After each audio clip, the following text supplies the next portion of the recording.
د الله د پیغمبر یوسف علیه السلام کیسه.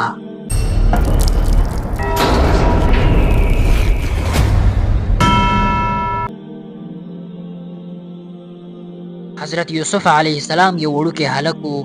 هغه خپل پلار ته وویل چې ما په خوب کې ولیدل چې 11 ستوري، لمر او سپوږمۍ ماته سجده کوي. د هغه پلار حضرت یعقوب علیه السلام و. د خپلې پوهې او حکمت له مخې خپل زوی ته وویل دا خوب خپلو وروڼو ته مه بیانوه، هسې نه هغوی پر ضد دې کومه دسیسه جوړه کړي، ځکه هغوی به پر تا حسد وکړي. وروڼو یې حسد وکړ، ځکه هغوی احساس کوي چې پلار یوسف تر ټولو زیات خوښوي. نو د هغه پر ضد پلان جوړ کړ.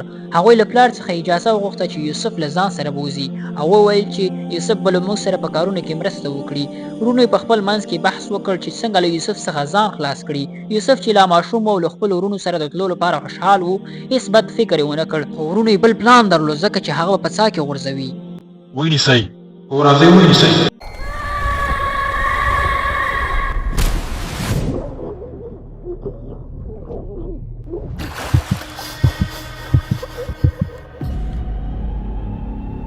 اوس وروسته له دې چې هغوی له یوسف علیه السلام سره خیانت وکړ، باید خپل پلار ته ووایي. هغوی خپل پلار ته وویل موږ به خپل پلار ته ووایو یو لیوه پرې حمله وکړه.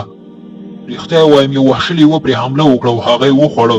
هغه له موږ څخه لرې وتښتېده او دا د هغه کمیس دی. هو هغه لیوه وخوړه. خو هوښیار پلار یې پوه شي چې دوی دروغ وایي. په همدې وخت کې د څاه تر څنګ یو کاروان تېرېده.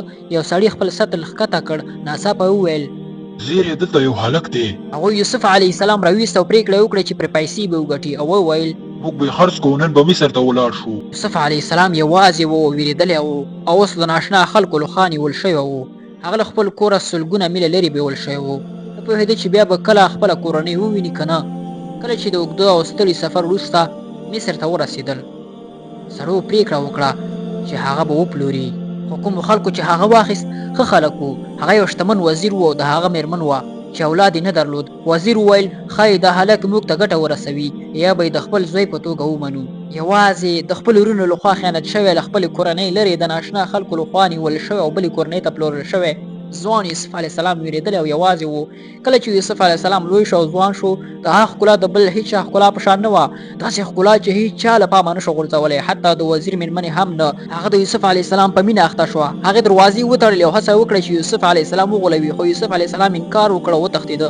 کله چې هغه وتښتېده، هغې د هغه کمیس له شا څیرې کړ. کله چې هغه پوه شو چې خبره څرګنده شوه، نو سمدستي یوسف علیه السلام یې تورن کړ. وویل چې یوسف علیه السلام غوښتل چې ما ته لاس واچوي، خو کله چې ولیدل شو چې کمیس له شا څیرې شوی دی نه له مخې، نو معلومه شو چې هغه دروغ وایي.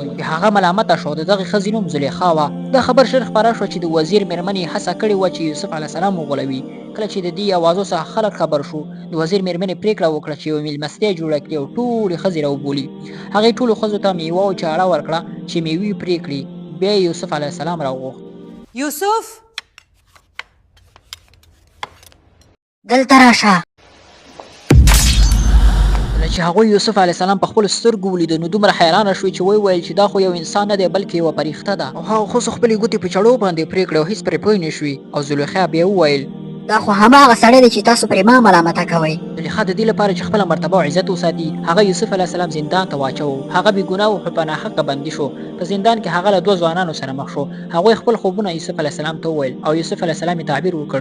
تعبیرونه دومره رښتیا ښکاره شول چې یوسف علیه السلام یو ته وویل چې ته به پاچا ته شراب ورکوي او بل ته وویل چې ته به اعدام شي او مرغان به ستا له سر څخه خوراک کوي. څه موده وروسته پاچا بیا خوب ولیده چې هېچا یې تعبیر نشو کولی. پاچا وویل ما ولیدل چې اوچ هغې غواګانې د او نرۍ او ډنګرو غواګانو لخوا خوړل کېږي او ومې لیدل چې وشنه وږي دي او بیا وچ شي. هغه سړی چې د زندان څخه خلاص شوی، یوسف علیه السلام ورته تعبیر کړی چې ته به پاچا ته شراب ورکوي. هغه پاچا ته وویل ای پاچا زه به یې درته تعبیر وکړم، ما یوسف ته ولیږئ، هغه په زندان کې دی. پاچا وویل چې دا سړی ما ته راوړئ. خو مخکې له دې چې یوسف علیه السلام د پاچا بلنه ومني، ویې غوښتل چې لومړی باید بې ګناهي څرګنده شي.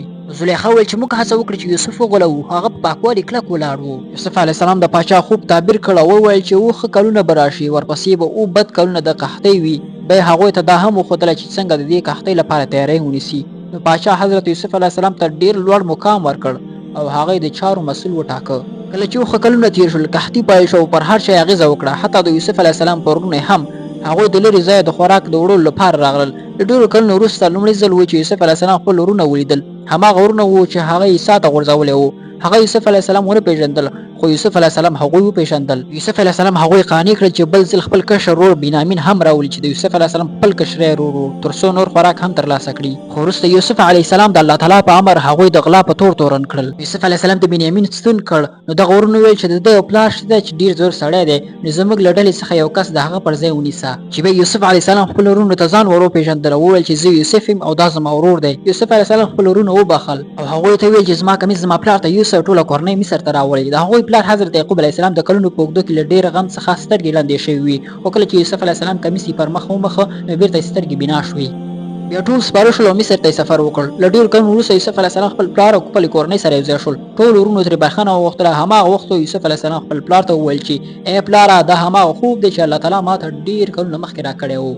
نو که د نورو معلوماتو په اړه ځان خبرول غواړئ نو موږ درسره فالو او سبسکرایب کړئ.